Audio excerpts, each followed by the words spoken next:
This video is sponsored by Card Kingdom. If you want to pre-order Wilds of Eldraine, you can use my link in the description below.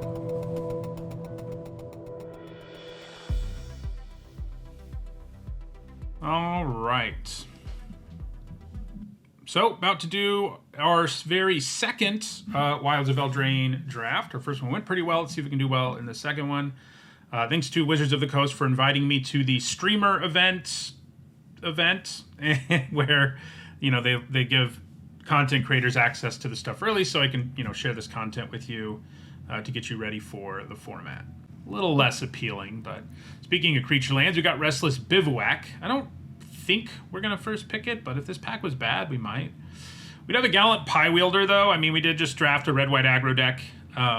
It would sort of set us on the same path. Here's one of the tap payoffs. It is pretty good, but not amazing on its own. I mean, all alone, it's like a very mediocre card, and so it really demands you have more tapping stuff, and the problem with that, to me, is that all the tapping stuff is uncommon rarity or higher, like all the payoffs for it.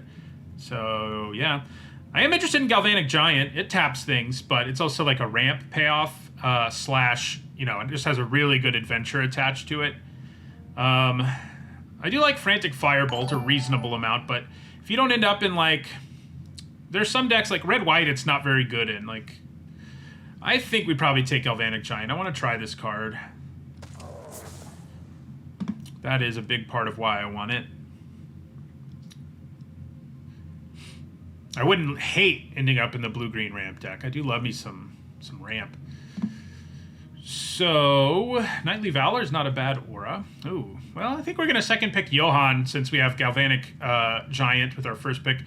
I'm imagining these frames are a mistake for the streamer event, as opposed to what they're actually going to look like from now on, because they don't look right. But who knows? We're going to take Johan. I do like Balluna's Gatekeeper a reasonable amount. I don't hate the Alchemist. Like, these are things I wouldn't hate wheeling. Same for Cut In, but we're going to go ahead and grab Johan. If we really wanted to try to be ramp, I would take Root Rider Fawn, I guess, but I like spell decks, you know? And Galvanic, it's not like Galvanic Giant doesn't go with Johan, so. I mean, Gallant Pie Wielder, I can tell you unequivocally, is not a bomb. And unless your definition of bomb is like good creature. If that's your definition, then yeah, it's a bomb. But that's not normally what people mean when they say bomb. Well, Torch the Tower, I think that's what we take here. Greta is sweet as far as signposts go. Quick Study, Sleight of Hand. I wouldn't hate getting those back. I think all of these in this cycle, these like mediocre creatures that you pay 1 or 2 and get a roll, I think they're all pretty good. But we're going to take Torch the Tower.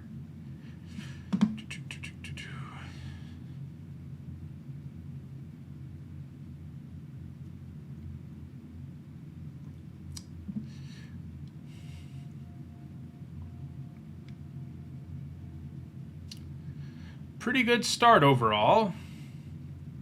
Definitely not going to be an aggro deck this time. I think that's safe to say, but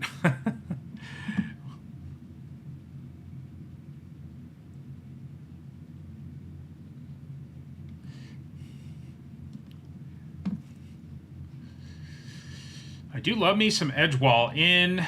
We've also got a couple of good, well, pretty good blue. I think Edgewall in's probably just worth taking, though, over like all these playable blue and red cards.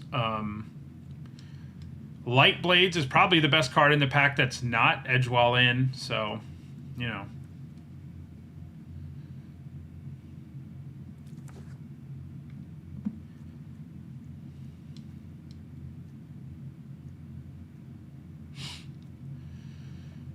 Blue-red is the most adventure-y color pair in the format because it has several cards that check for adventures in the graveyard.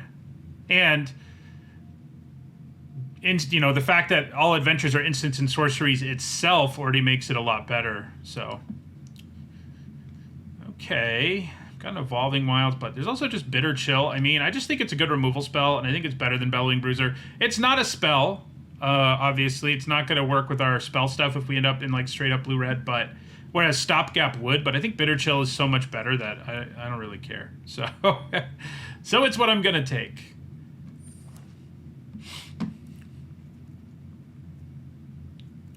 We would have liked that, in that last deck, the 5-mana 4/4 haste that can make 2 things and able to block with its adventure. That would have been pretty sweet in our last deck.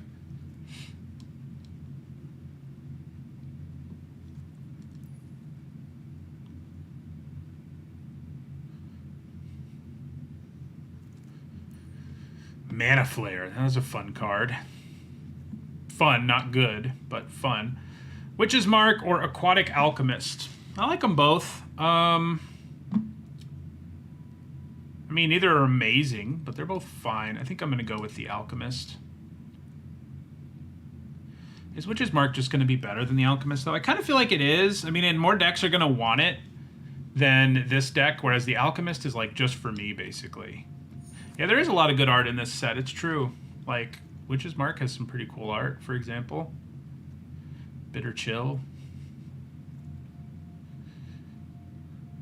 So, is Johan's deal like he's Mickey Mouse in Fantasia or what? So that's kind of what, that's the vibe that I'm getting there. Force Fruition is interesting. Like, it's a cool card to have in Limited just because it's so weird. Yeah, maybe Quick Study. I mean, this really isn't bad. I mean, we're not going to be able to rummage with it often enough if we're in blue-red for it to be worth taking. I think in a lot of decks it would be what to take. If this format's slow enough, this card will be good, but in most formats it would be terrible. So, but yeah, we'll take Quick Study. I like this a lot, Ferocious Werefox. It's I think one of Green's best commons. So, you know, it's a combat trick that leaves an aura on one side and a decent trampler on the other. So, all right, we get a Johan stopgap anyway, so I'm happy about that. I do think this Hopeless Nightmare and the white card with a similar design makes it 2/2. Like, both of those are going to be really nice in this format. We will take a, well, would I rather have a Prophetic Prism? It's like incidental fixing, draws me a card. Lectern isn't bad.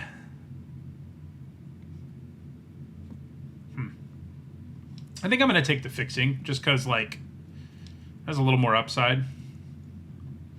Okay, I think I like Gatekeeper more than Aquatic Alchemist, frankly. I get that the Alchemist is like a spell payoff, you know, but it's just so medium, whereas this is just like value town creature that works, you know, it still works with my spell stuff. I can get it back with Edgewall in, you know. Does seem like maybe red's the one that's not open enough, huh? We'll see. We could end up in something completely different.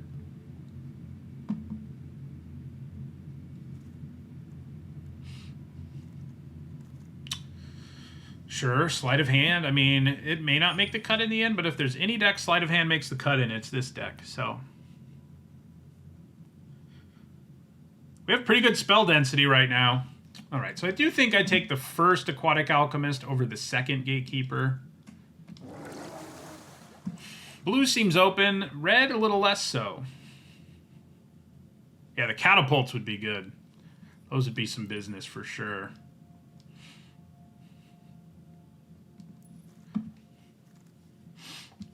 Yeah, I mean, I think Brave the Wilds is going to end up being better than, like, a last pick. I'm not so sure about Collector's Vault. We get a free Alchemist. Ooh, Splashy Spellcaster is a real good spell payoff, so I'm happy to get it. Makes a Sorcerer roll anytime we cast an instant or sorcery. Definitely what we take. I do like Restless Vinestock a lot. I like all of those creature lands, but that one I think is the best in Limited, just because it's so beefy and attacking with it has such a big effect on the board. I like the Transmuter, but Spellcaster is definitely better.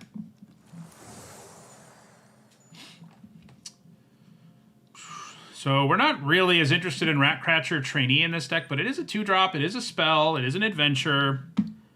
The question is whether just another Gatekeeper is better, and probably not. We're also not super interested in the pack as good as it was in our last deck. I think we take the Trainee. I mean, I think it has enough upside between just being a 2-drop and being a spell and everything that I'll take it.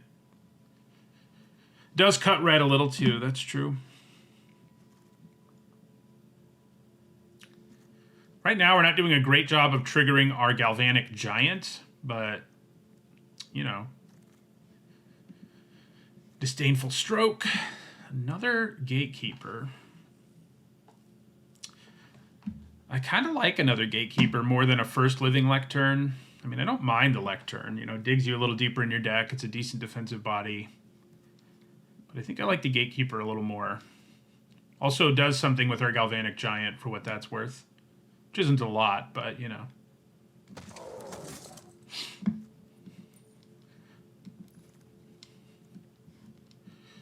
Okay, Diminisher Witch isn't bad. I mean, this does seem like our colors are really getting cut, but this pack doesn't seem great for anybody, really. We'll take the Diminisher Witch. I don't think this set has less bombs than usual. It has more, at least, you know, based on when I did the set review, and that's always, you know, the end opinion is different than what I think at the beginning, but when I was looking at my Lord of the Rings stuff, there were fewer bombs in that set than there are in this one.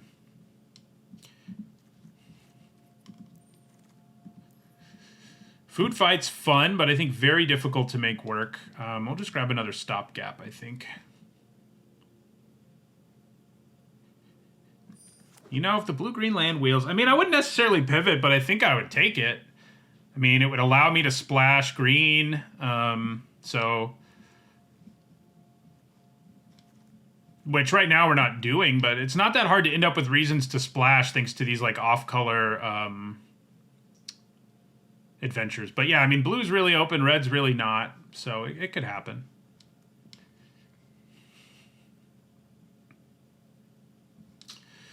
Yeah, if I got Hilda, I think we would definitely try to play her. We have a few tap effects. Does this one tap or just curse? Just curse. The adventure one's the one that taps and curses. Okay, pretty happy for Picklock Prankster. I do like Snare Master Sprite, but I think the Prankster's going to be better in our deck. Well, we've also got a Mocking Sprite and a Frantic Firebolt. Why does this pack have, like, everything I want in it? I think we actually have to take the Firebolt, sadly. We're not doing that well on removal, frankly, and it does do the job in our deck. I do like the Sprite and the Prankster and the Snare Master, but I think we need to grab removal.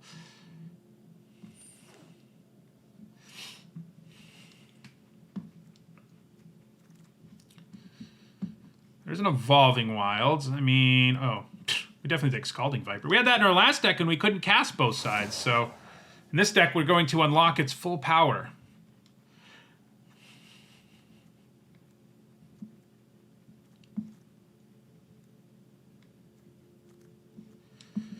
Okay, Johann number 2. We're definitely locked in on blue-red now. If we had any doubts, we're going to try to just value train people with Johann and a bunch of spells. That is the plan. Yeah. We have pretty good fixing already, but nothing I really want to splash yet.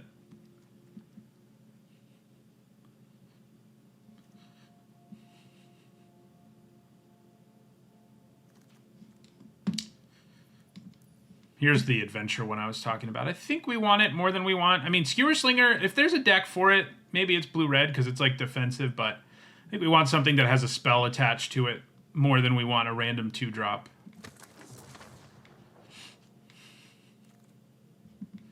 The borders are all messed up for some reason is the short answer to why they look the way they do.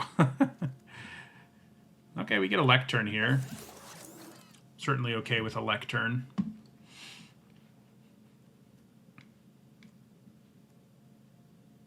Got a lot of bounce in our deck because of Scalding Viper and both Gatekeepers.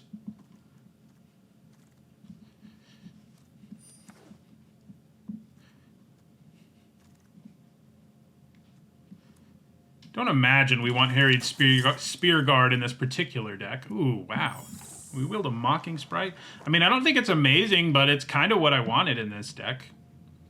There's Ariette. I may take Minecart Daredevil. I mean, we're not amazing with combat tricks in this deck. This is definitely better than, like, red-white or red-black. So maybe I should just take another Bitter Chill. It doesn't... The only bad part about Bitter Chill is it's not a spell, and that is sad. For our double Johann.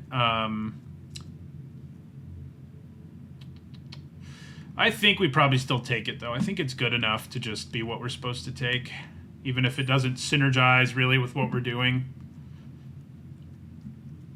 It does give us another tap card for if we get Hilda or something. Yeah, it does bargain.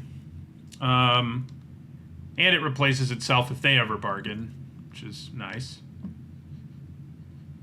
I mean, I'm pretty skeptical of this card, but if there is a deck for Into the Fake Horde, it's either this one or blue-green, and everything else in this pack is, like, meaningless to us, so that's what I'm going to take. You know, the other red card is a trick. We're not really in the market for those.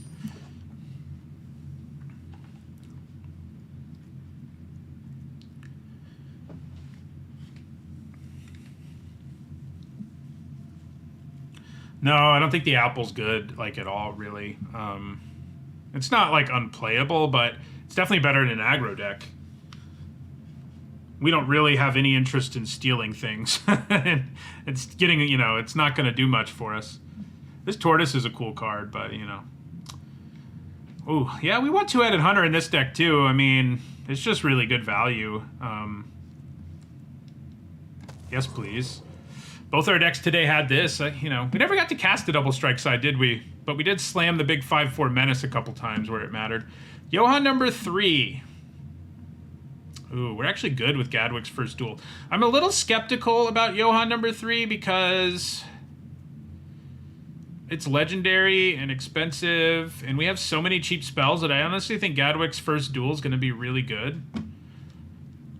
I mean, if Johann wheels, I'd probably take it, but I also don't hate Mocking Sprite either, but I think Gadwick's first duel is going to be really good in this deck. Well, okay. I will take Threadbind Click. I think it's really good. And we have Prophetic Prism and Edgewall in, so some, you know, maybe I'm just supposed to take the Catapult, actually. I'm probably just supposed to take the Catapult. I'm getting too fancy with the adventures. Everyone's yelling Catapult. Yep, I think that's the right choice. We have a pile of spells in our deck, and most of our things that aren't spells are still spells, if you know what I mean, because they're adventures. Another Evolving Wilds, but there's also a Torch. I think we just take the Torch.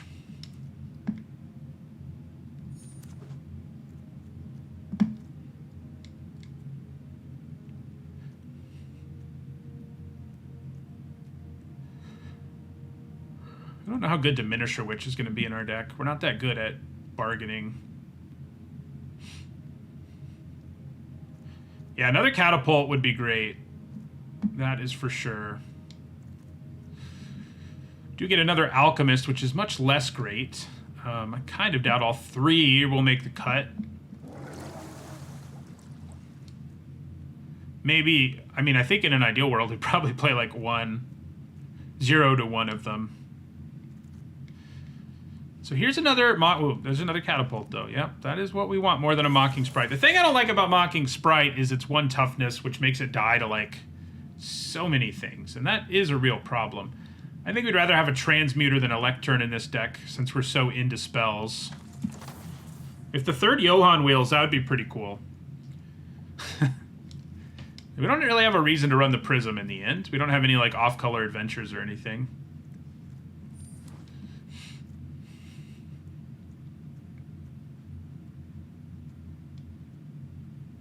We did end up with plenty of things to trigger Galvanic Giant's effect.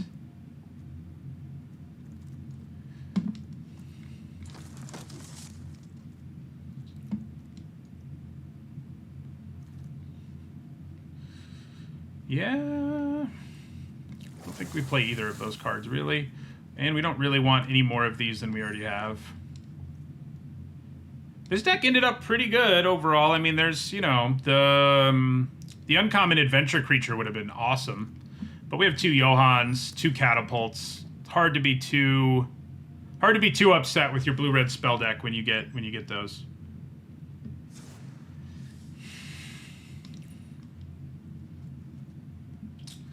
So, I think in the end, I mean, the one nice thing about Sleight of Hand is how it works with Johann, because, you know, if we have not a spell on top, it can help us, but it's just so weak, and we have all of these other card draw effects that are just better and attached to, like, effects, so I think we probably cut it. Probably go down to 1 Aquatic Alchemist right away. But yeah, we have a Spellcaster, too, which is pretty nice.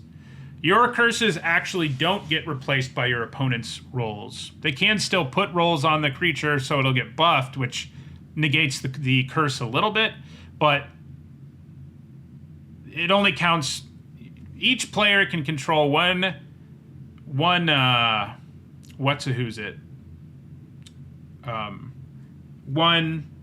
roll per creature. So I don't think we cut Edgewall in. We have a pile of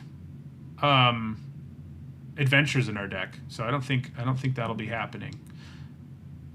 Yeah, Diminisher Witch isn't great. We're not good at bargaining, so getting the additional effect. I mean, we have a little bit of it going on. So I think maybe we cut the Lectern. Yeah, we're not really the deck for it. I don't know if there is a deck for it now that I gave that a pretty good grade just because on rate, but in terms of synergy, it doesn't do much of anything. So the transmuters seem good. Yeah, we still need 3 cuts.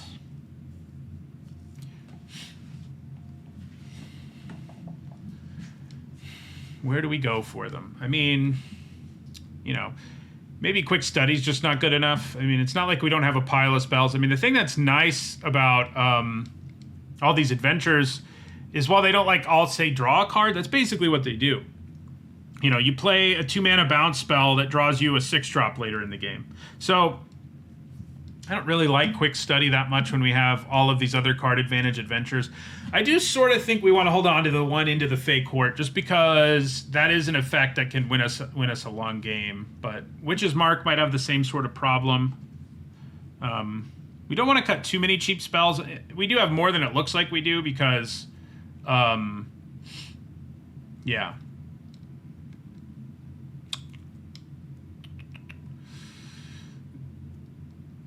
Yeah, maybe Into the Fey Court is just worth a cut in this deck. Yeah, we have engines, so we don't need... Maybe we don't need a straight-up draw spell. That's a good point. That is a good point. So the bad news about cutting those Alchemists is we don't have much in terms of early plays, but I guess, you know, Torch the Tower kind of counts. It's pretty close to every card in our deck being an instant or sorcery or an instant or sorcery payoff. It's true. Maybe it is just true, huh? Because the adventures, wow, that is... Well, Bitter Chill is the exception. And I could consider cutting one, just because the synergy is absent, and it's not like we don't have other removal. But it sort of feels like maybe I should cut like a Vantress Transmuter or something. Or a Stopgap. Without Bargain, Stopgap does get worse. I mean, we'll bargain some, but not that much.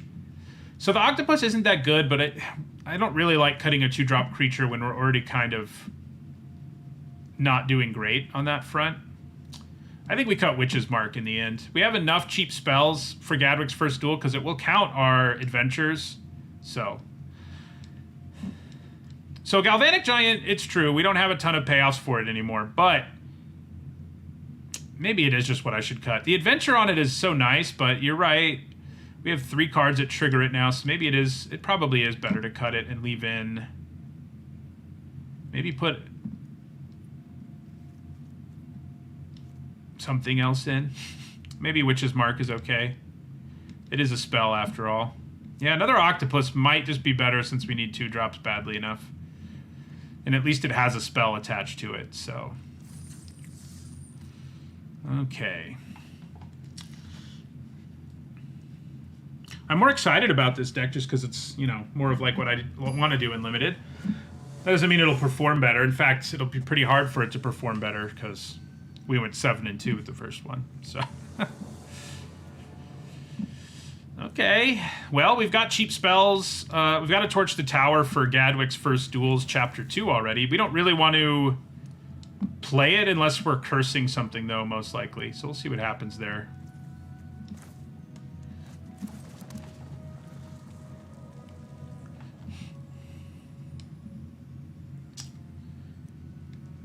I mean, it's pretty impossible that they play something I actually want to curse. Yeah, so I think we just pass. which is a little weird. It's always a little weird and limited when you have a card that makes you pass when you could spend the mana on it. I mean, there might be an argument to be made. Maybe I'm just being greedy. Like, maybe there's an argument to be made where we play this even though we couldn't curse anything. I think cursing this is fine.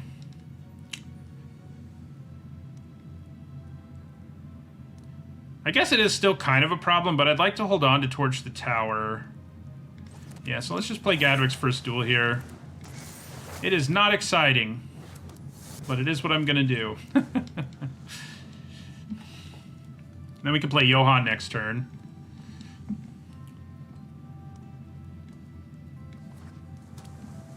Yeah, Johan on the Octopus can get interesting in the extreme late game, that's for sure. Yeah, his border's correct once we're in the game, interestingly. Speaking of being greedy. Like, I want to wait till Chapter 3. I mean, I could kill this now. But I'm going to be greedy. What can I say?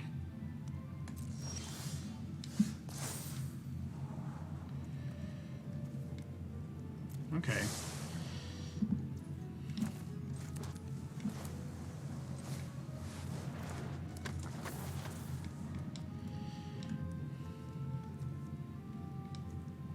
So the annoying thing about this, you know, for some of these sagas, you can sack them before they go away. Huh, maybe it does work here. This will go on the stack. No, because then this will be on top of the stack, so it won't work. Yeah, it is a bit risky because I won't have something to bargain. Well, actually, I will. So I actually might as well bargain because I'll sack this cursed roll.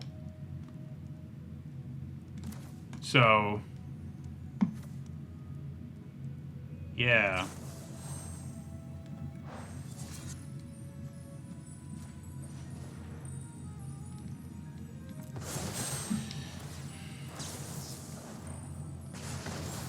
Nice. We definitely leave that on top.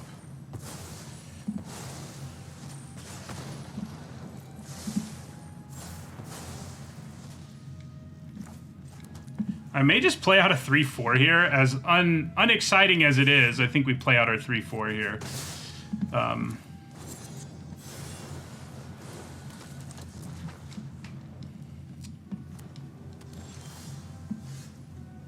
Bitter Chill on top.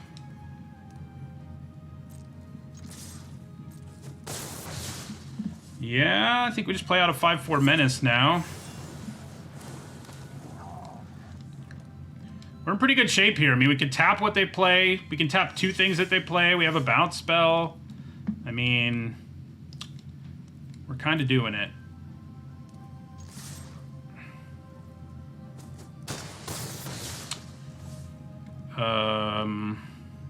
So in this case, I don't think I'm going to play anything. I'm just going to leave up all our mana. I could play out a Transmuter, but it seems like holding on to the tap effect might just be more useful right now.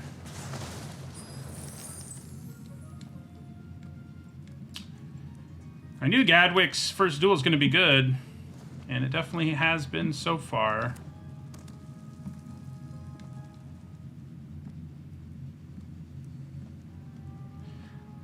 Asinine Antics would be funny, but they would still be dead. So, since they're at 3.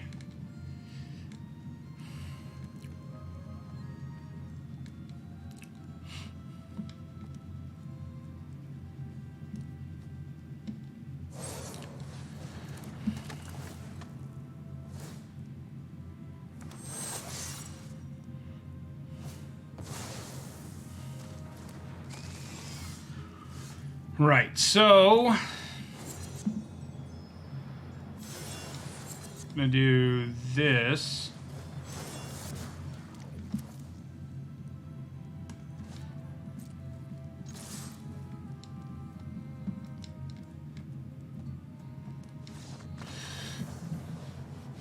Well, that went pretty well.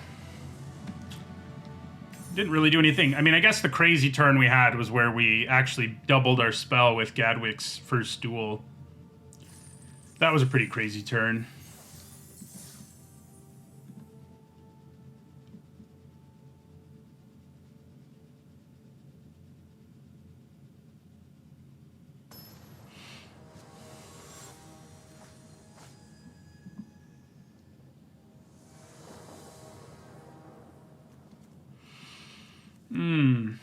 Yeah, it's okay. I mean, we definitely are going to be in trouble if we don't hit some lands, though.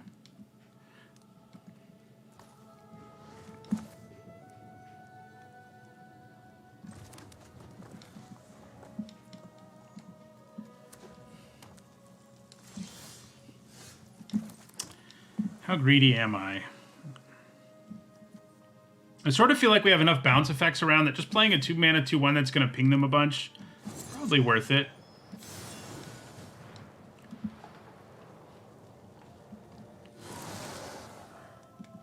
This is our second deck, and our first deck won 7. Ooh, that makes it a lot less worth it. That's the one card our deck didn't get that we would have liked to have. Hope I draw a 3rd land here. We did it. That means we play out our catapult for sure.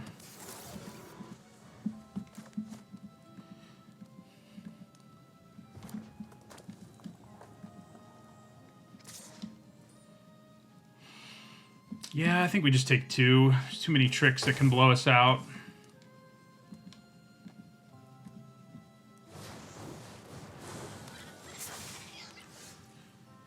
So... thinking we just pass here. Don't really feel like cursing anything. I'll probably bounce the Scarecrow Guide, I guess. I'm trying to decide if I want to bounce it now, but it probably doesn't really matter. Especially if they have a trick. Oh, never mind. It's a sorcery. Yep, those are all sorceries. Whoopsie. We're in a little trouble here. I should have played one of these cards, obviously. We'll take 4.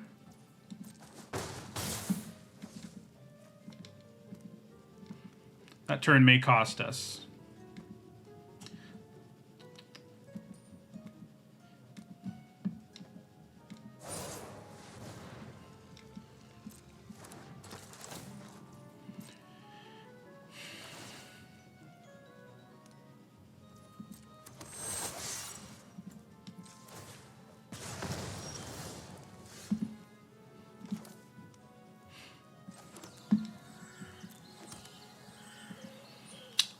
So, definitely bounce Scarecrow Guide, now that it has an aura on it.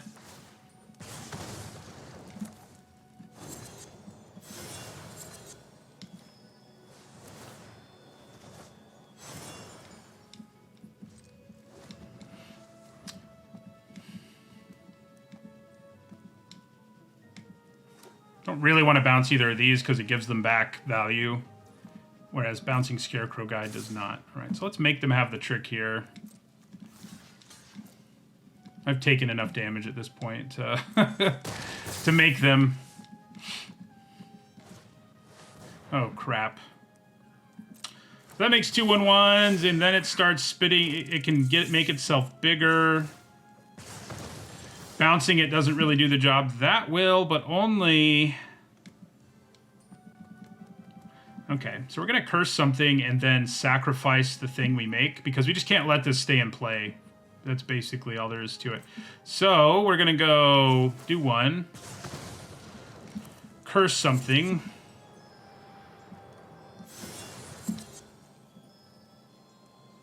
Splashy makes a sorcerer roll every time I play a spell. Oop. We're going to ping them. And we're going to torch the tower with Bargain on Redcap Gutter Dweller.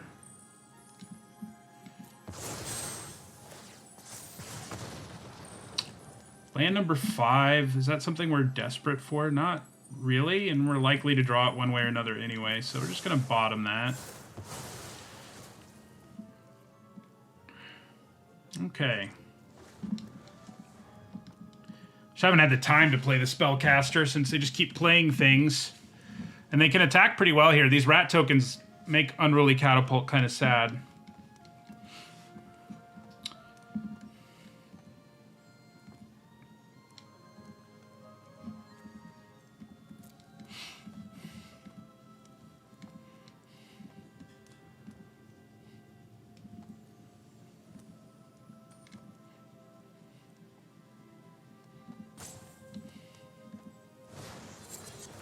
Uh-oh. About to take a bunch of damage here. If I had played a bounce spell that one turn, we'd be in significantly better shape, but I think we are dead. Yeah. We dead. Can't even play 2 spells here, really. I mean, technically I can play the catapult and then sack it to stopgap, but... I'm not really surprised by the catapult. I mean, it's Thermo Alchemist. That card's always good.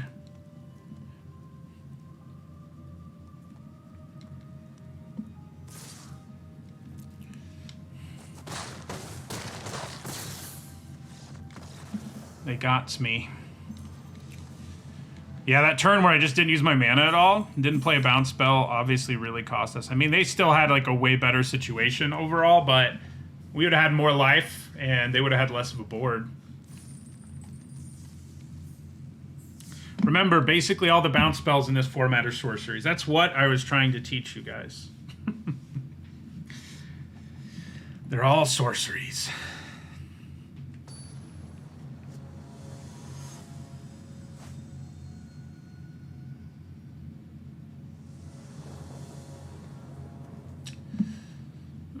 Okay. I think this is a keep. It's sort of a... You have to begrudgingly keep, but it's a keep.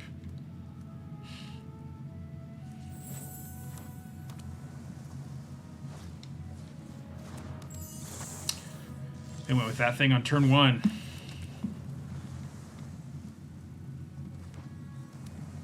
Yeah. I could have blocked earlier. That's true, too. Making them have the trick earlier would have made a difference for sure. You know, playing these ground creatures right now doesn't really make a difference. So I think we just bounce something here.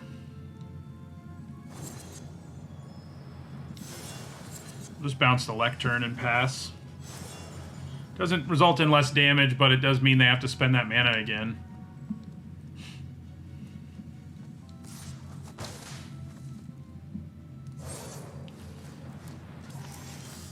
Aha. Okay. Make 2 rats is pretty good on this board right now.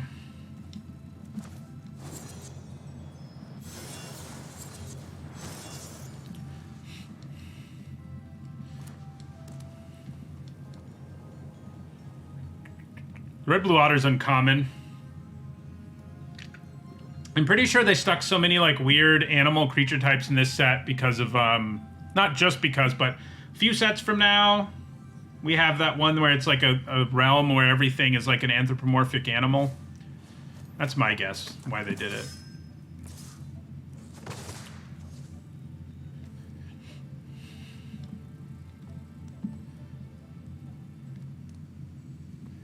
Actually getting to play our spellcaster would be pretty sweet. And looks like we might get to. So let's attack with both our 1/1s.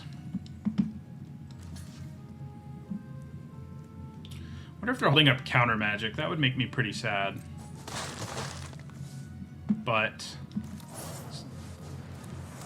doesn't look like it.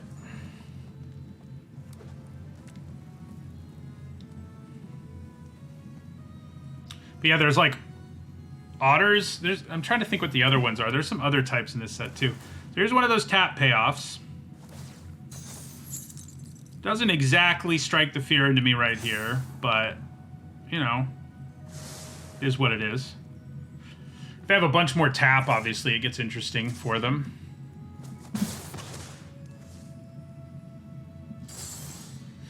Well, there's Gadwick's first duel. I'm not so greedy that I'm going to hold on to Torch here, because we kind of do have to kill the Vat, I think. So let's go ahead and do that. We get a Sorcerer roll out of it.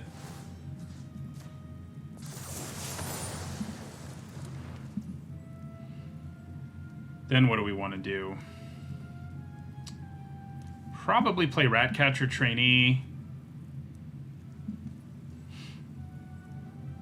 I could get first duel going, because doubling this or this is something we can do in the future, but it feels like playing out another creature is going to be more meaningful here.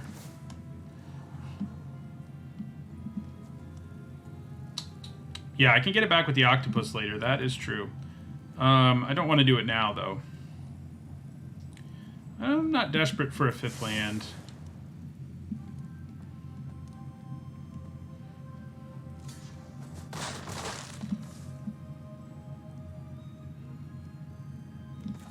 So play the trainee. So if they start tapping more, things might get interesting here. It's interesting this doesn't have Defender. Some cards you just assume have Defender, that's one of them. But if they put counters on it, it is something.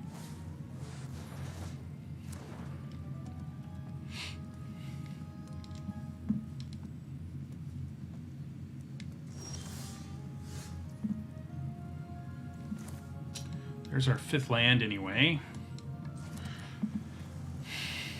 I think I'm going to play Gadwick's first duel.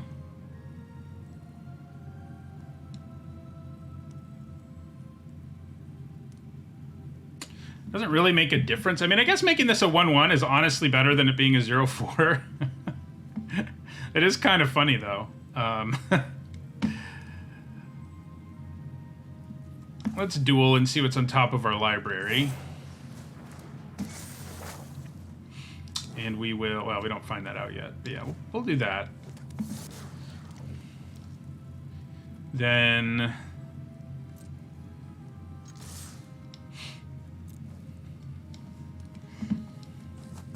Nice. I want to hold on to that lectern for the value. Yeah, I think putting touch the torch whatever on top of our library is probably actually a good idea here. Oh yeah, I did miss out on one of these, didn't I? Whoopsies. Don't forget your triggers. That you can do some extra damage and stuff.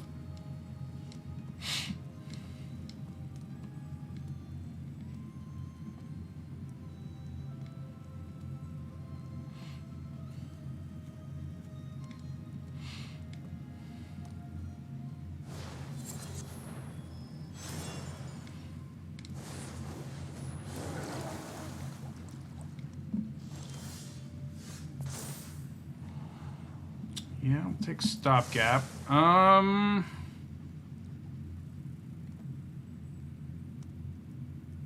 Yeah, it is harder when one is streaming, it's true.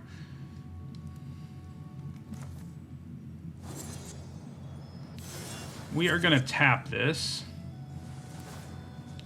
Put this there.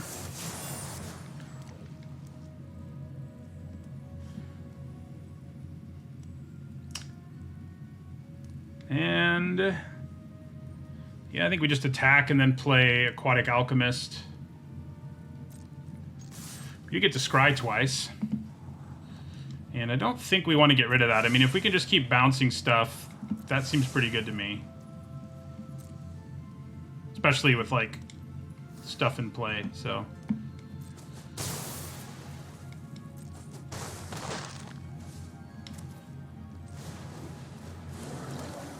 So we get to double torch next turn, which will kill both of these, theoretically.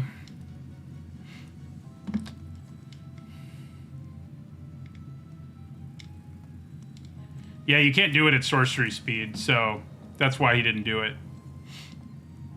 I mean, he can't do it at instant speed. So they can bounce something and draw a card here, but that doesn't... I mean, it depends what they draw, I guess. But I'm going to be able to kill both their creatures, I mean...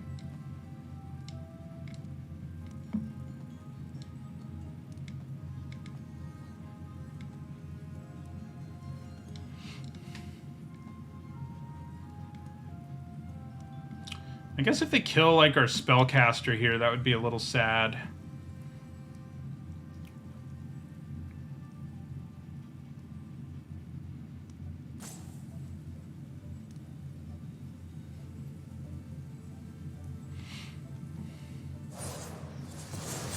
Okay.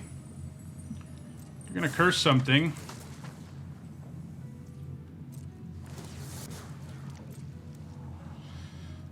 I'm going to kill both of these, though, or maybe both of these. Probably both of these.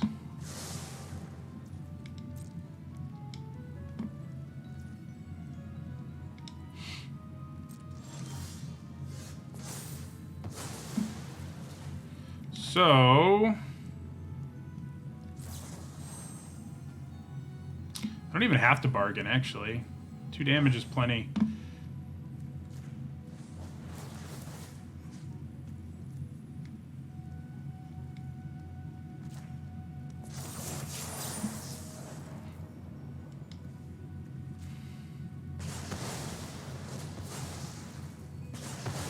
So, we've all already got rolls, don't we? So I can't quite do lethal here.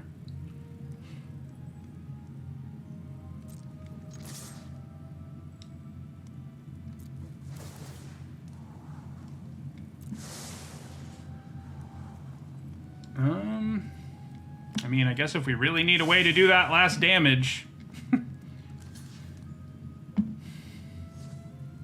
Yeah, they can kill the spellcaster here.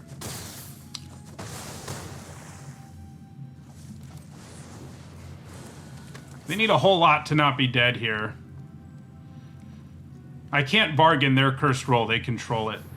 That isn't how it works.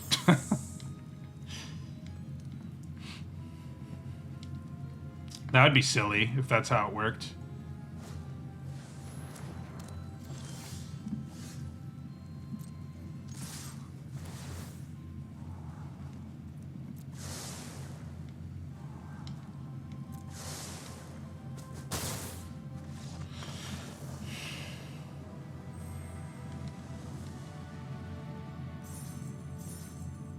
Oh yeah, I could have done that. I don't really see didn't really see a reason to do it. I could have bargained my own cursed roll that I had attached to their creature. I mean, I guess for a free scry is what you're saying, which I did earlier in this draft, I guess. I guess I get a scry for free if I do that. Scry 1 twice, actually. It's probably worth it, I guess. Not an amazing hand, but not bad. Let's hope they don't have that white-black adventure creature who can give -1/-1 to everything. Because that would be bad.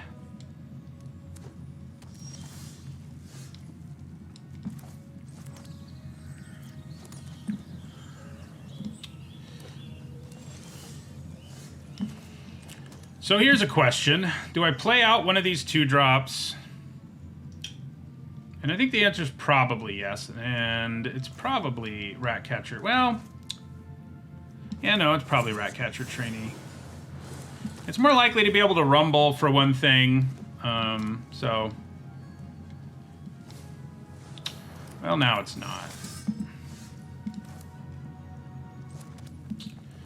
Do I want to spend this turn bouncing, or... I guess I can wait to do it next turn and, like, double spells, so we'll just play the Sprite and pass.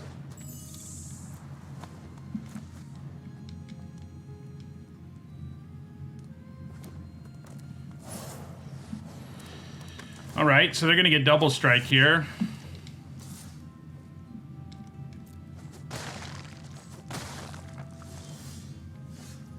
Okay. So let's first duel.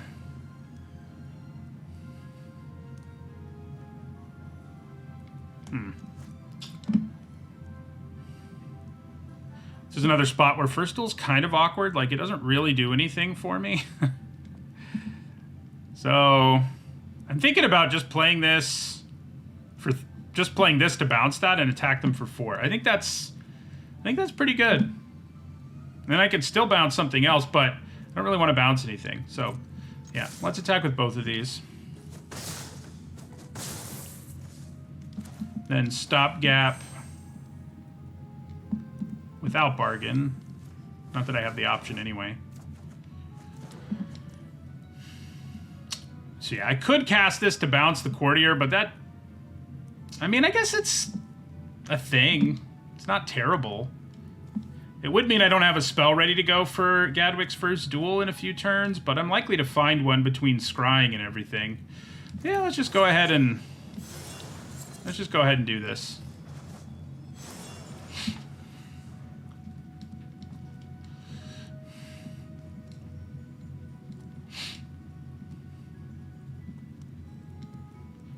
I mean, making them spend the mana again in itself is kind of worthwhile, I think.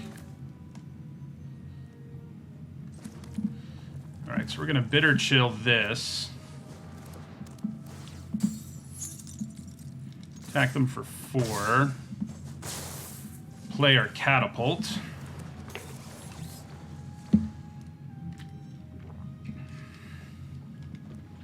Play something worth cursing. I mean, I could have gone for it there, but playing the Catapult and... I don't know. So it is kind of funny. I can curse this twice, so even if they find a way to get rid of it... even if they found a way to get rid of it... oh, double Catapult. They have another one. That's probably what I'm going to do. Let's go ahead and attack them here.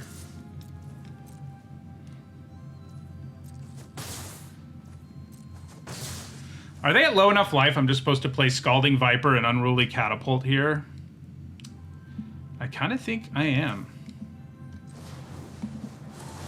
As tempting as the duel is, I think really pressuring them with 3 different ping effects on our board is probably worth doing.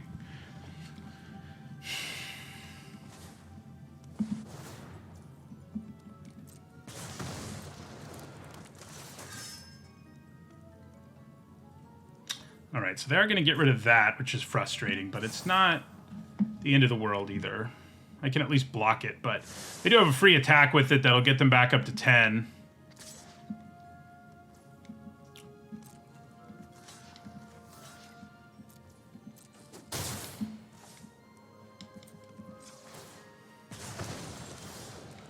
Oh, hello.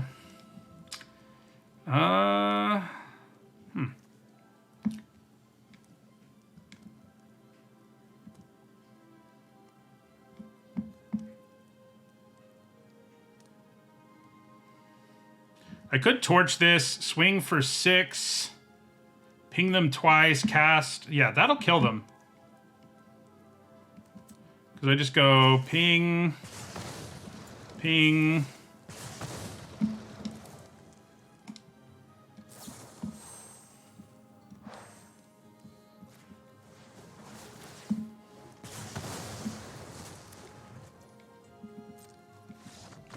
Yep, we got there.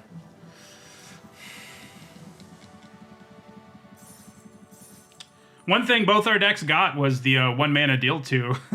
Our decks are very different, but that is one card that, unsurprisingly, has been amazingly good. They're like Bargain Lightning Bolt. It's kind of extra funny to call it Bargain Lightning Bolt because it has, you know, it has the bargain mechanic, but, you know, it's also like worse than Lightning Bolt. It's pretty funny.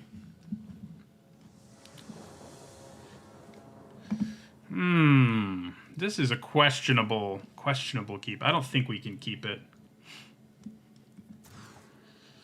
All right, we can keep that. We'll get rid of a land.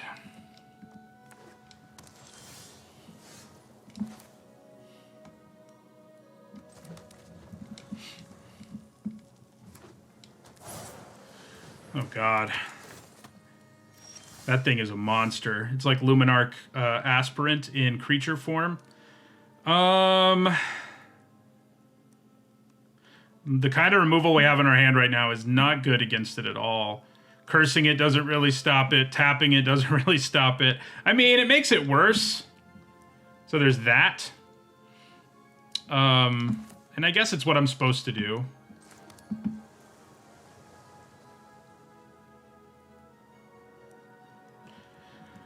We saw 2 3-drop bombs in our last draft, and this is a 2-drop I gave a bomb grade to, so here we are. Yeah, I mean, it does still weaken it. I mean, I think it is what we're supposed to do. I do need to find a spell, but hopefully we can do it.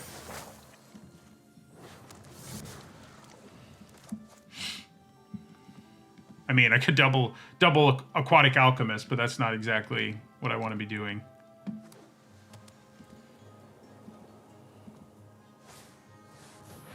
Okay, so they don't have the mana here to put a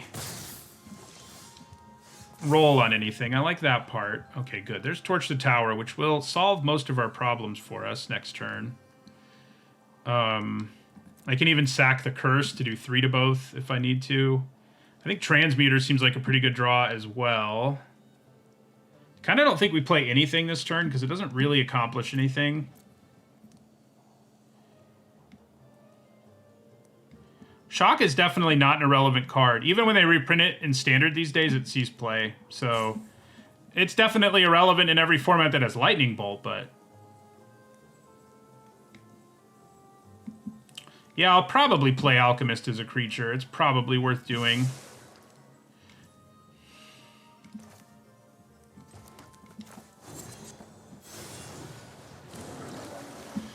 So next turn, we can cast this, kill both, scry twice.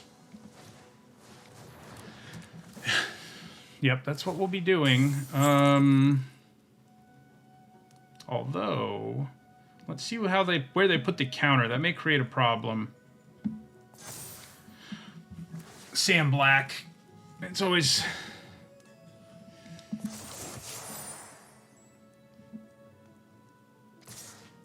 no, I'll be able to kill them both still. If I remove the curse. Yeah. Yeah, the bargain gets copied. Everything gets copied.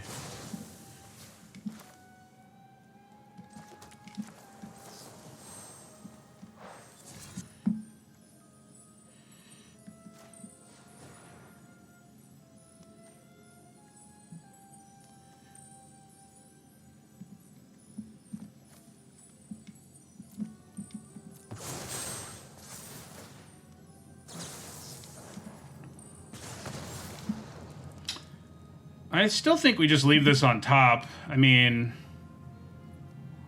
it's not exciting, but it's better than a land, so...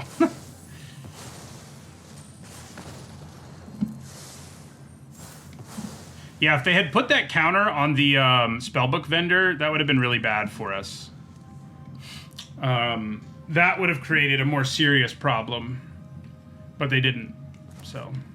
but yeah, Sam Black's one of the best players in the world. That's one of the cool things about this event is you don't see them that much when you're playing like on Arena regularly. There's just such a large pool of players.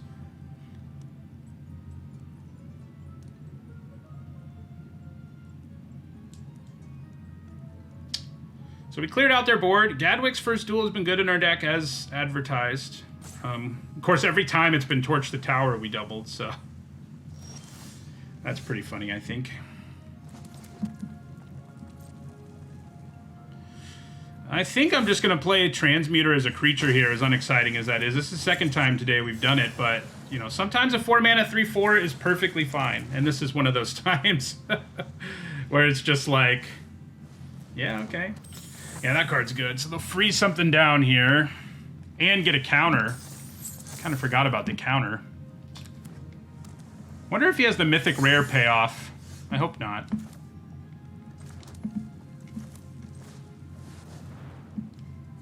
Ooh, do you have counter magic, counter spell here? Don't do it. Okay. Is it worth casting Bitter Chill on a 2/2 flyer?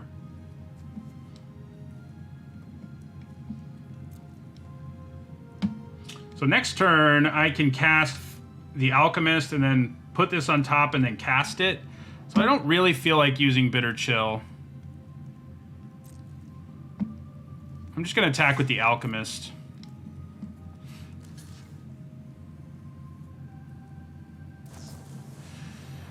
All right, that is bad. Okay. That's a 3/3 now. It's probably just time to cast Bitter Chill on this thing. It's a 3/3 flyer now. I don't really feel like confronting that.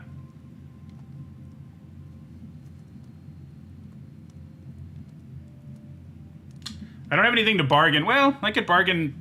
It's just like before. I can bargain Bitter Chill to do 3 to like outright kill this thing. But I don't really need to, so let's go ahead and do this off the top. Like, our whole deck that isn't lands we can cast off the top of our library, more or less. There's a few exceptions, but...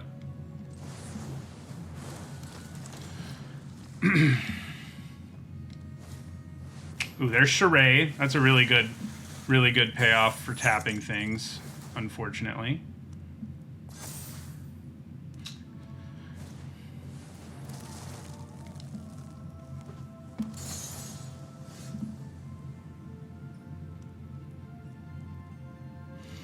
Okay.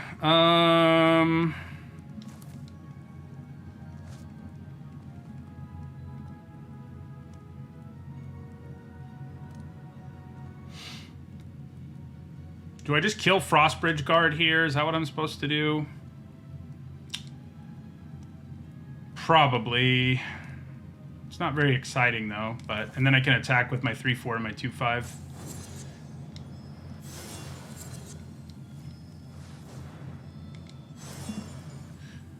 Well, I may as well just get rid of a rat token and kill the 3/3 and the 2/2 and then pay 1 to draw. Yeah. So we're gonna hit this. We're gonna sack that.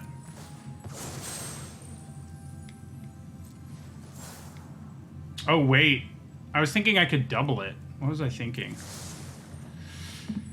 Nobody knows. Yeah, that was a mistake, obviously. I don't think Mocking Sprite's what we need right now.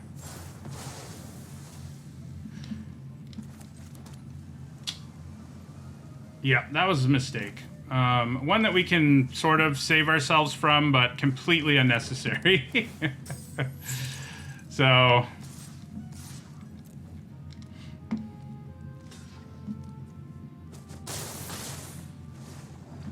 yeah, I got spoiled by the saga. Just assume it's always in play. That's kind of what happened. Land on top. It's not what I want.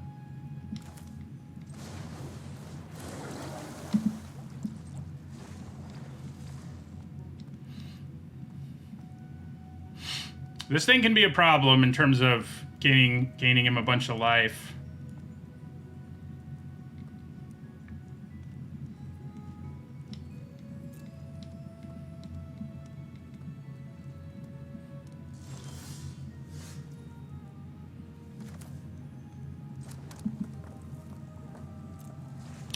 Splashy Spellcaster coming next.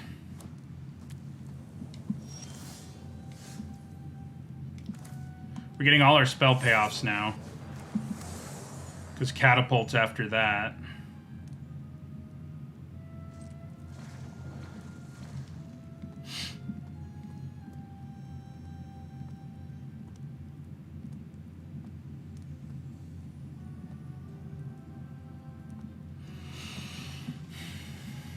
A tap effect would be really bad. It draws them a card, gives them a counter right now. I am glad we killed the thing, even though I foolishly bargained when I didn't need to. And I would have had something to at least get this blocker out of the way. Which would make a big difference.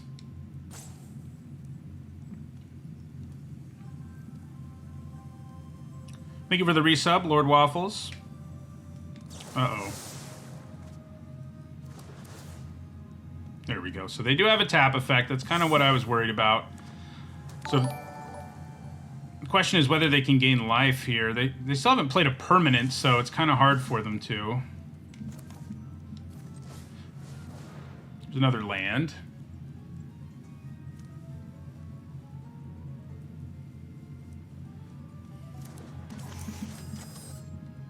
Sooner or later, we're going to, like, draw a spell. Hopefully.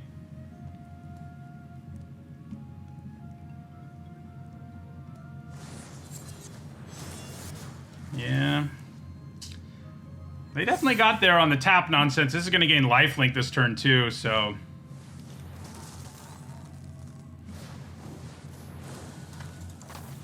yeah, we're in trouble. My big mistake didn't help, but... Given how we've drawn, it didn't really matter, I don't think, in the end. I mean, I guess this might be shut down, and that would obviously make a big difference, but...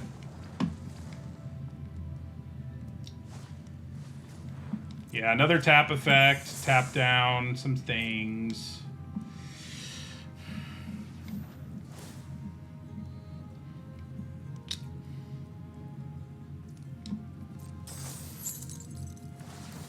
Could have done one, but who cares?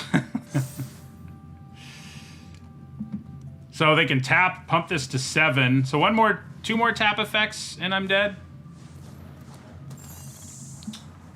One more tap effect, and I'm dead. Yeah, because they just tap and then pump this. So.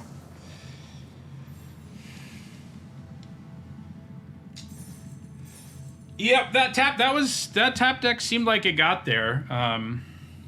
Like I said, it doesn't help that I made the mistake that I did that really allowed them to go off. I mean, even more.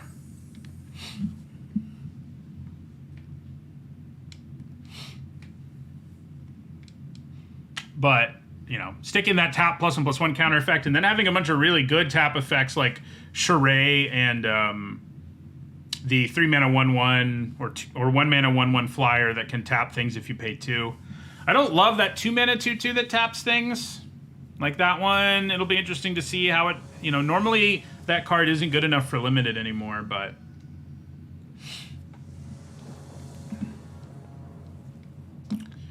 Okay. It was really ridiculous in that game how many spell payoffs in a row. Like, we had an extra card in our hand every turn, and we still couldn't find a spell. It was kind of miserable. Probably just play a turn 2 Aquatic Alchemist here.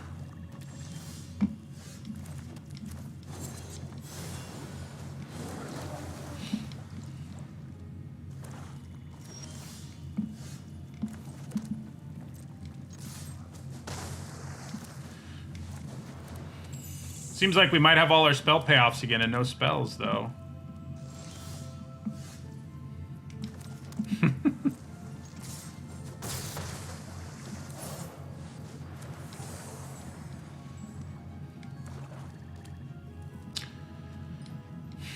It's not a bad rate, but it's pretty bad.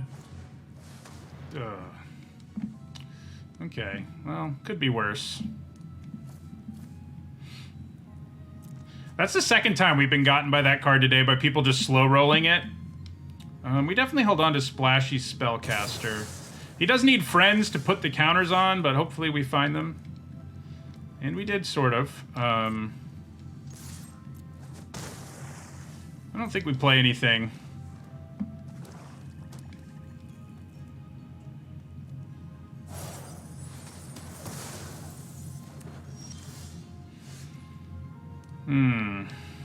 Do I just want to get this going for Scry and then I can get a double bounce in a few turns? Probably.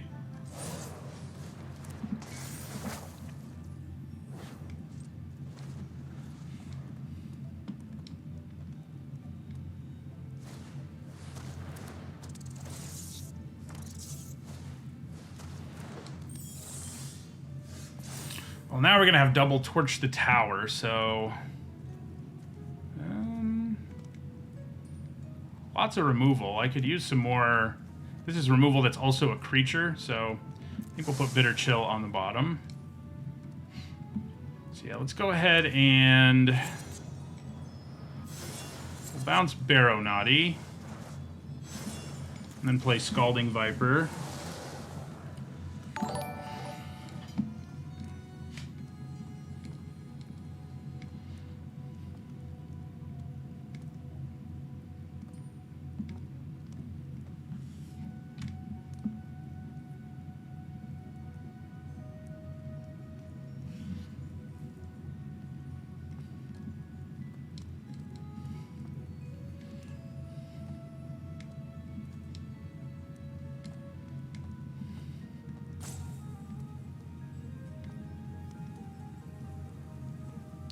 One thing that was cool about original Eldraine is it did have that mono-colored angle that doesn't exist in this set. Interesting. I don't think I trade. It doesn't really seem worth it.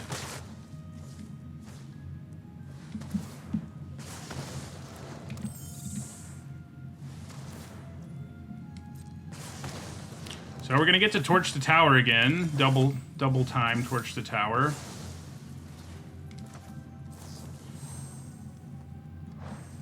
And we're gonna kill this and this.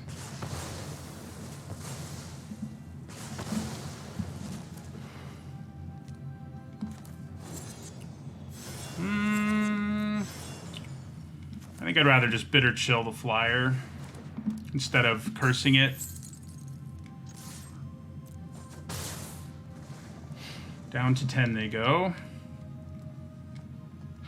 That's part of the reason why I thought it was going to be doubled in that last game when I got it back. Because it has been doubled so many times, you know? So they about to get a creature. Well, they don't have creatures to get back, so don't need to worry about it. Okay. Well.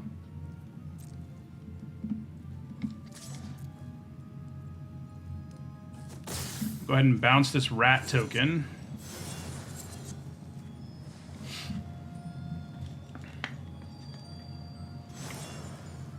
End our turn. Maybe just playing the 3/4 was better.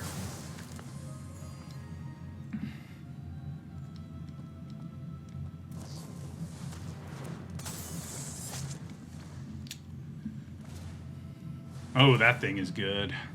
They're going to sack this for value here. I do get to draw a card if they do it, so it doesn't hurt as much as that usually does when you put an aura on a creature.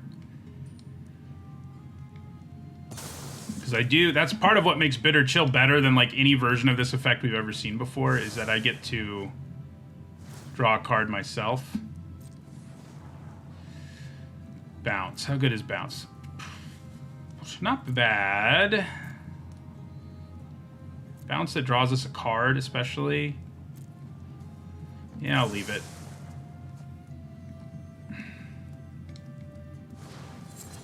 Uh-oh. So they have Virtue of Persistence. That is very bad. And they're 1 mana away from being able to play it. It allows them to reanimate things. I do have the ability to bounce it once. That part's good. That part's good news. Let's play Edgewall in here. It is slow, like it takes a turn to start reanimating things, so that's what I'll be doing next turn. We're just going to play this out as a creature, so we have a little bit of a clock.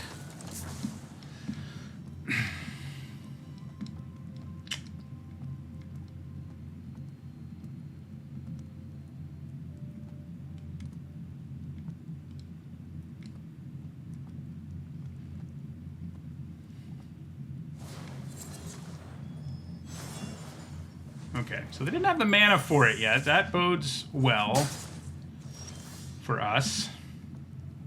What adventures can I get back? Scalding Viper is definitely the most exciting one. It can bounce non-land permanents too, so how about that? I can actually keep this thing from doing its thing for quite a while. I think we probably just play a 6/5 this turn. Yeah, so let's attack with our Transmuter.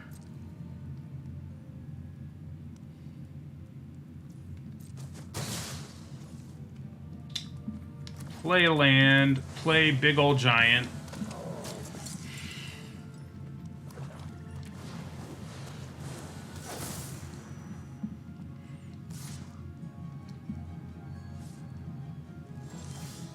Yeah, I do give them back removal. That part is less awesome, but it can't kill either of my creatures anyway, so not too broken up about that. So I think we just attack with both and then bounce Virtue in the second main phase. It's got to be the plan here.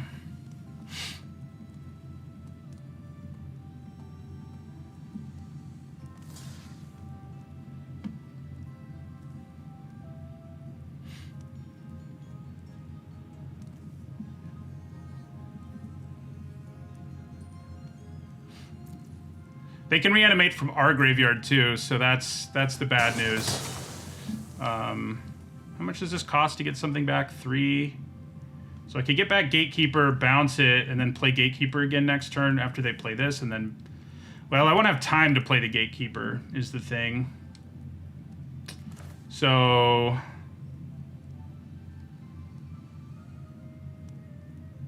think we're just going to go ahead and stopgap it.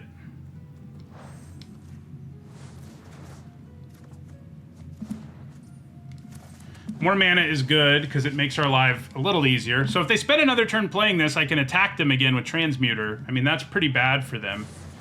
That's what they want to do.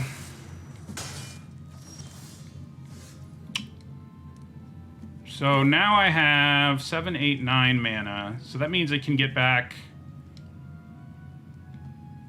Yeah, so let's attack them for 3.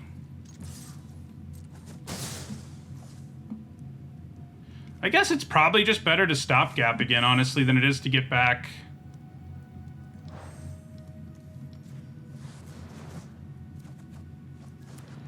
Hey, look at that.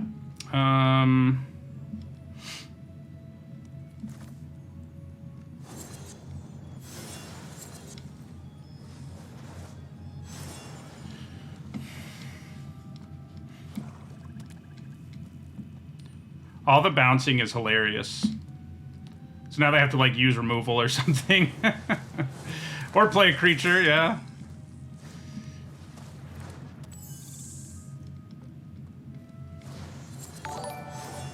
Gain some life.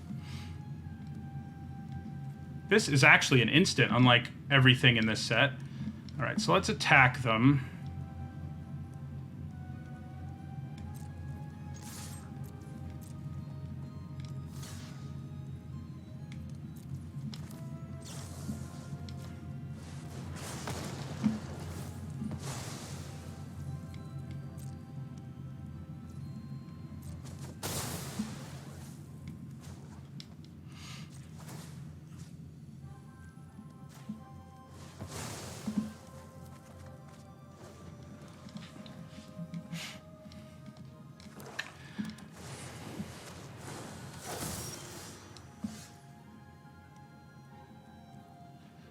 So, drop them to 1.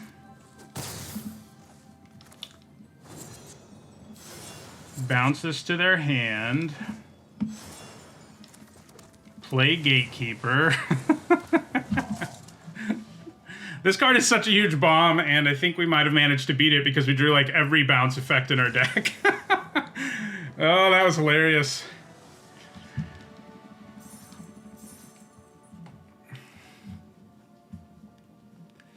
So much bounce.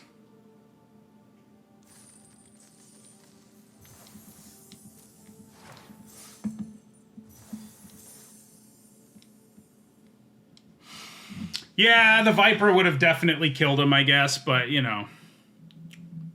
Playing a 6/5 giant was a lot more fun.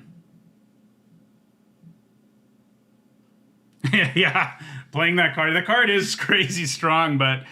There are, you know, they balanced it some, and I mentioned that in my top 10 bombs video. I had it lower than the white virtue because of that, basically, because it takes a whole turn to get going, and yeah, we had them at low enough life that they just couldn't. They basically had to stop playing that every turn, I think, to have a chance in that game.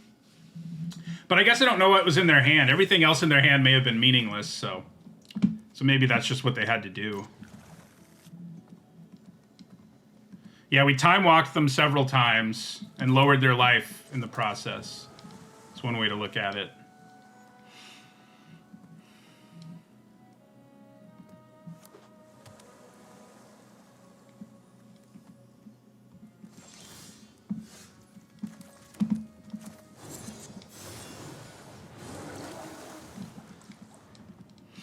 Gadwick's first duel has been good. I feel pretty good about giving that thing a build around B- or whatever I gave it. Of course, we've been very lucky to copy the same really powerful spell every time, but our deck, you know, even copying something like this is pretty good.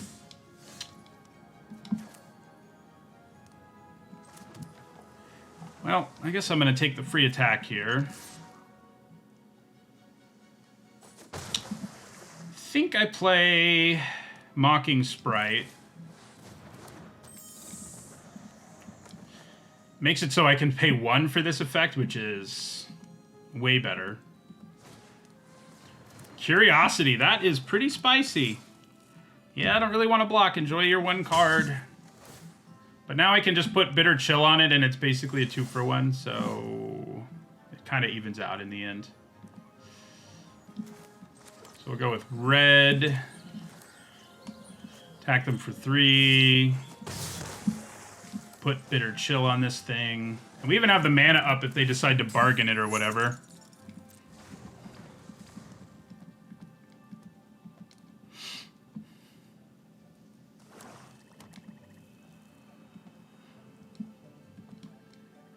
I guess they can't really bargain it. Okay. Bitter Chill definitely doesn't entirely take Obira out of the equation. I'm probably... just cursing it is probably good enough. Is it, though? Probably not. So let's go ahead and attack with both of these. I'm fine with a trade for my Mocking Sprite, so...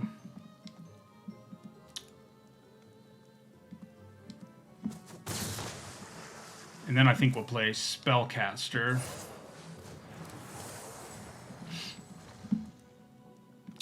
I don't think we've played a single card from the bonus sheet in our 2 decks, have we? I think overall... Ooh, God, that thing. Oh, God, I hate it. So they're going to get value this turn. That card already beat us once today. Why do I have to see it again? So yeah, they get to put a counter somewhere. The problem is, even if I get rid of these, like... the effect still triggers anytime any fairy attacks, so... I don't have any real removal for Talion's Messenger, unfortunately. I can mess with it, but that's not really enough, so... Interesting. You planning on regaining access to your Baronati somehow? I guess so. Okay, so let's do this.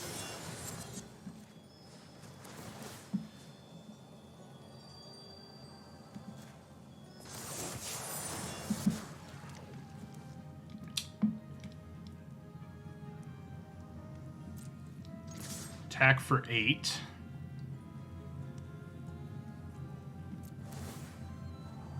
Put that on the bottom. I mean, we're pressuring them pretty effectively is the good news, and then we still have another tap effect in our hand. So I like that. They are at 5, so it's not over, but this Messenger is a beating. It is a lot worse now that it's a 1-1, so, you know, there's that. Alright, so they're going to tap down my best creature, which I guess is my flyer probably at this point. Maybe it's the Transmuter. Lets them attack me. Well, they already can attack me with all their flyers, actually.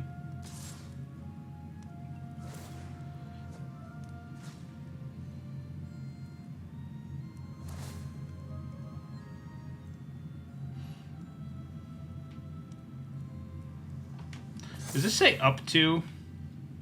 Nope. That's annoying. That I can't just cast it for a roll. If I could cast it for a roll, I'd be a happier person. Oh, hello. I like lethal out of nowhere. Okay, so we're going to Bitter Chill this. So if they want to block, they have to block with their Messenger now. This is really good at instant speed because we'll get a... how does this... No, the Sorcerer roll will give +1/+1. I just won't get the Scry is what it is. Yeah. We might just sneak lethal in here.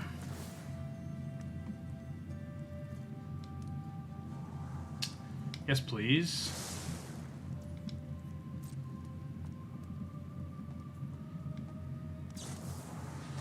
Okay, so you enjoy killing that. What else are you gonna do? I can still cast this even if it costs more. And I'd like to wait to cast it, because whichever creature gets through is lethal.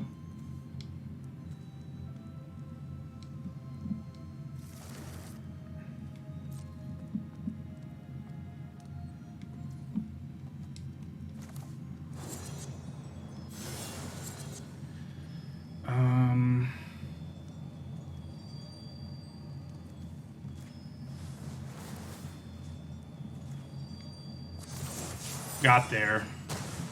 Good job, two-headed hunter.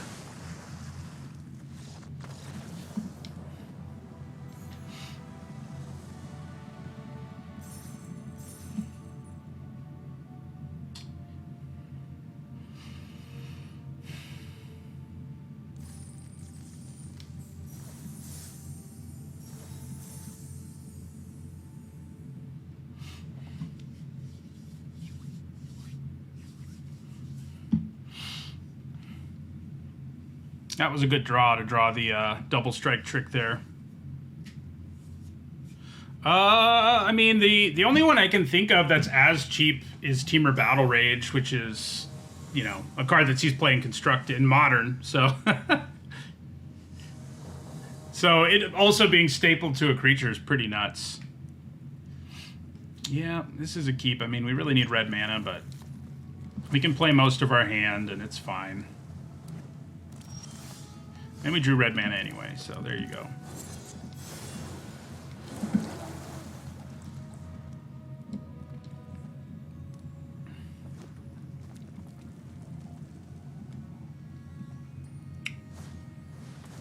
Hey, there's Impact Tremors.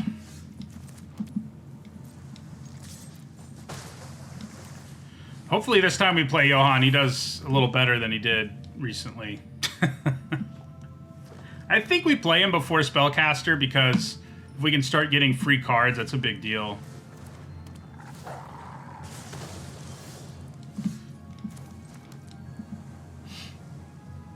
One green mana. Yeah, there are enough tricks that are a problem that I don't think I try to get fancy here and attack them.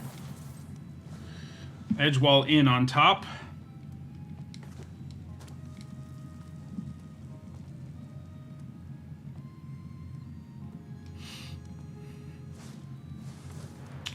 That thing is good. I don't have any life gain in this deck, and they played Impact Tremors on turn 2, so I don't know. I don't love that.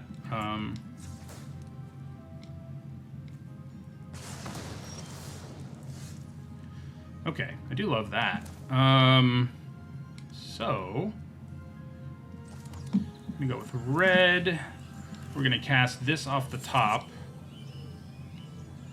and bounce... I guess the Witch Stalker.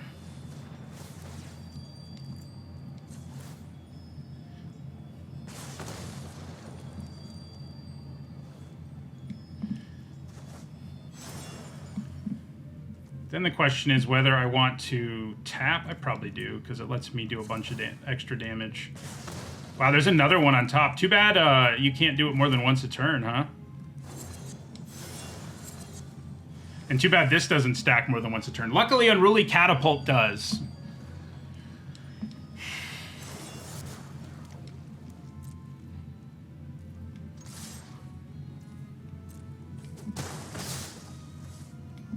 Johan nonsense.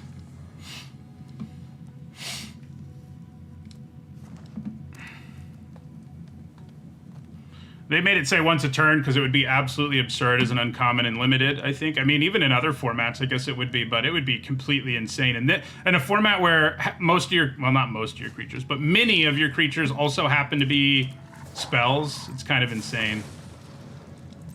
I was worried about them pinging us with that, but we've been able to out-ping them already, really, so...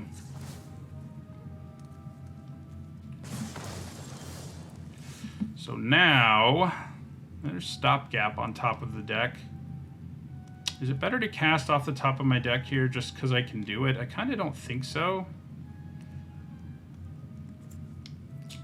I think we do this again.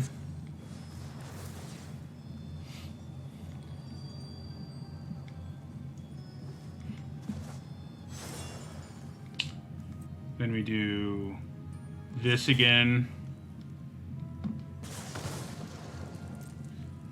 They're probably going to block with the Vanguard because they can get it back if they play an enchantment.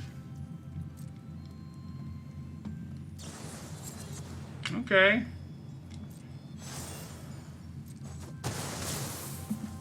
Then we're going to do this.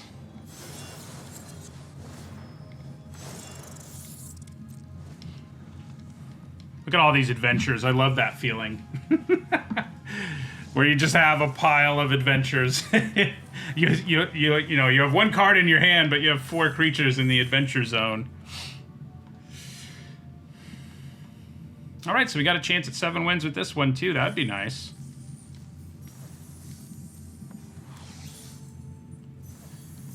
If we could go 7-2 with both our decks to start the format, I would be pleased. Especially because they're very different decks. They were both red, but, you know, other than that.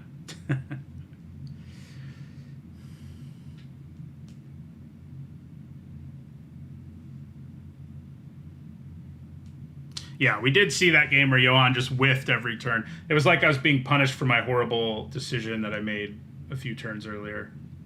When I thought I was going to get to double my... torch the whatever. Torch the tower, maybe. Is that what it is?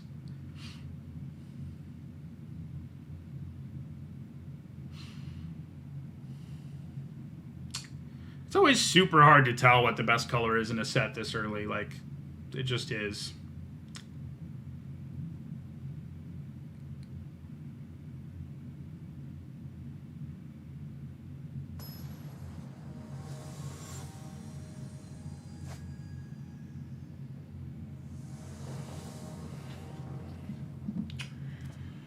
Okay.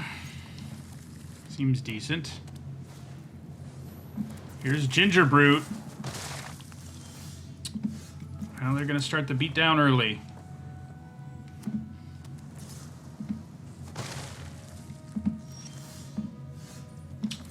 I think I'd rather play a 1-3 right now than a 2-1.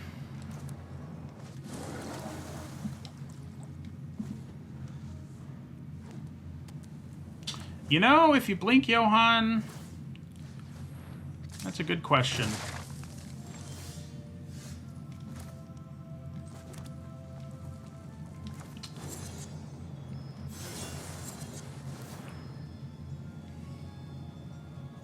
I think you probably can, because it counts... Well, I don't know. I don't know. It does count as a new Johan, but... It seems like a rule-changing ability.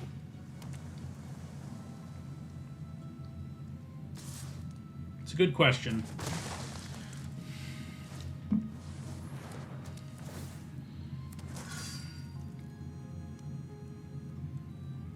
Guess I'm going to bounce this token. Could bounce that too, I guess. Bouncing the token seems better, though. I could play Johan, but we'll do that later. Should I do it now? You know what? We're going to do it now. Double strike trick on top.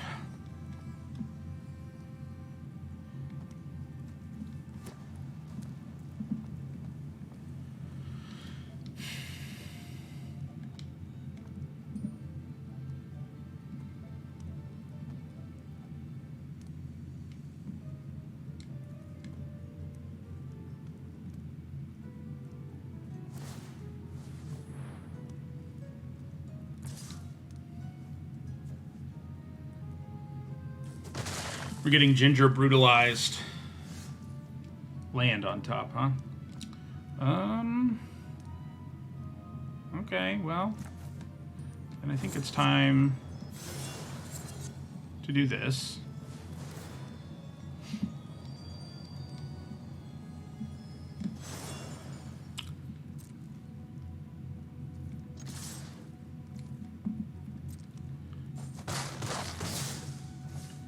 Then we'll play Scalding Viper.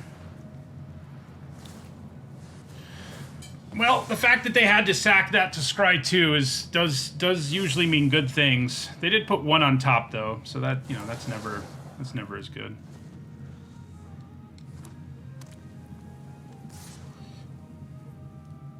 Yeah, I'm gonna take 1. Gladly.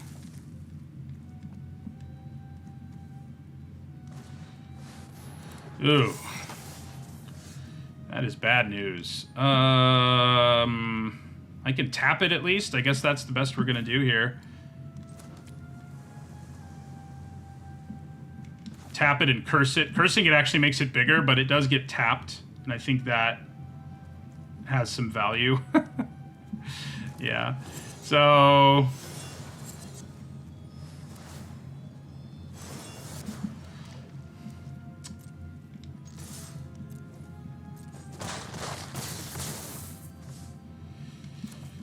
we can get pretty close to lethal here pretty quick.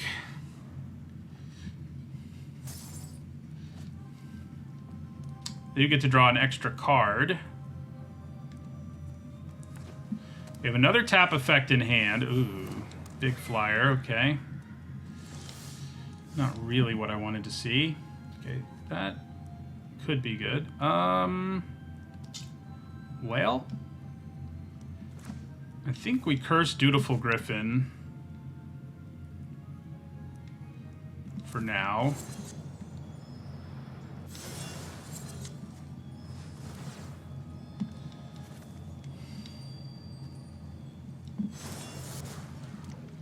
Then swing with everything.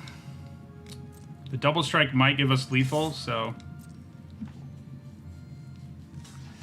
2, 4, 5, 6. Okay. Yeah, they can't eat the Ginger Brute. So I don't think we try to go for lethal here anymore.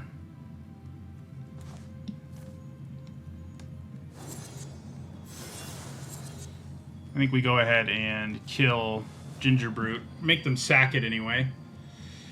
Drop them to... Are they not going to sack it? That would be awesome if they didn't sack it. They do. So we know we have another tap effect right here is part of the reason I was willing to rumble. But they are drawing all these extra cards, and that part's not so good.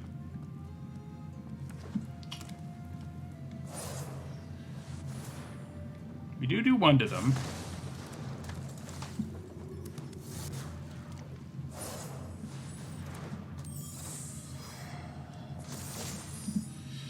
That's bad. That'll be what we have to tap down now, obviously, because we can't manage the lifelink.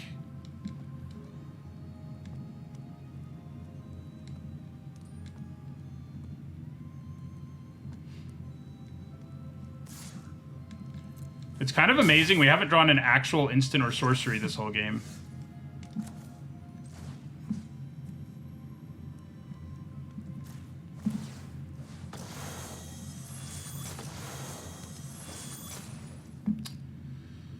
So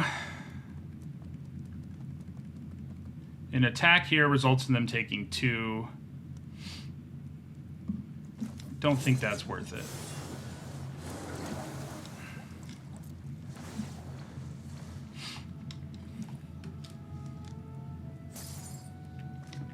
That Ingenious Prodigy is such a problem.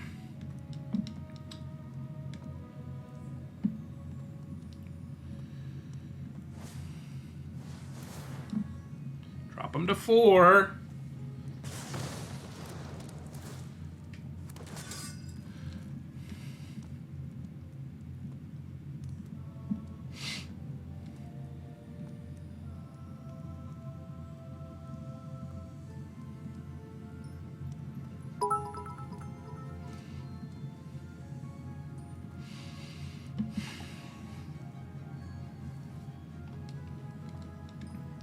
Menace Creature is going to be a nice addition to the board. That's for sure.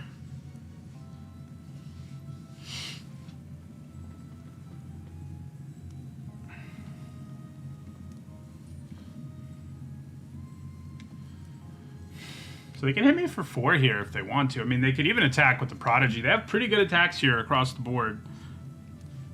But... Oh, Ginger Brute. Uh-oh. Him with a young hero roll is scary.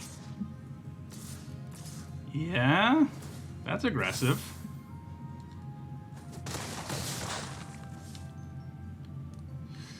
I guess I have to draw... Well, that's the kind of thing I had to draw, and I did. I had to draw Bounce.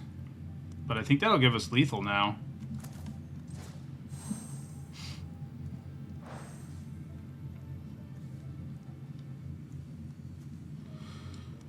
Does it really matter what I bounce? Not really.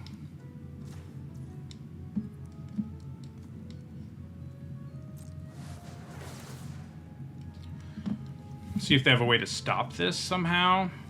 If they don't, they're dead.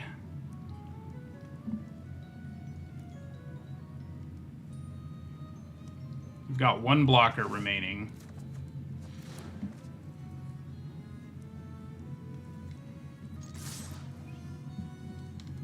Oh yeah, they can gain life again. Oh no, he has to tap. They can't gain life.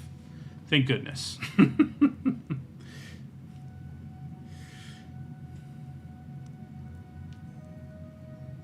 That should mean they're dead.